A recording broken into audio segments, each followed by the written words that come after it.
Hi! இன்னைக்கு பார்த்தீங்கன்னா, இன்னைக்கு கத்திரிக்காய் போட்டு கருவாட்டு குழம்பு தான் வச்சேன். எனக்கு கருவாட்டு குழம்புனா ரொம்ப பிடிக்கும். அந்த கருவாடு அன்னைக்கு எடுத்துட்டு வந்ததுலேருந்து அத ஓப்பன் பண்ண உடனே ஃபுல்லாவே எறும்பு வச்சிருச்சு. அதுவும் வெயில் டைமா இருக்கா, வண்டு எல்லாமே கொஞ்சம் கொஞ்சம் சில பேர் பார்த்தீங்கன்னா, எப்பொழுதுமே யாரையாவது ஒருத்தவங்கள மட்டம் தட்டிக்கிட்டே இருப்பாங்க. அந்த மட்டம் தட்டி பேசுறதுனால அவங்களுக்கு என்னதான் லாபம்னு தெரிய மாட்டுது.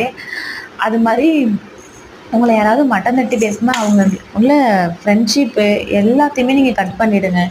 அப்படியாப்பட்ட நட்பு நமக்கு தேவையே இல்ல. அவங்ககிட்டருந்து நம்ம விலகிடணும்.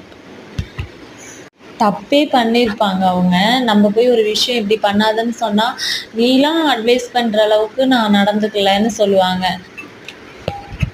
ஒரு விஷயம் நல்ல விஷயம் பண்ணா, அது வந்து அது அது வந்து தப்புன்னு தான் சொல்லுவாங்களே தவிர, அது என்கரேஜ் பண்ணவே மாட்டாங்க. அது மாரி ஃப்ரெண்ட்ஷிப்ப நீங்க அவாய்ட் பண்ணிடுங்க.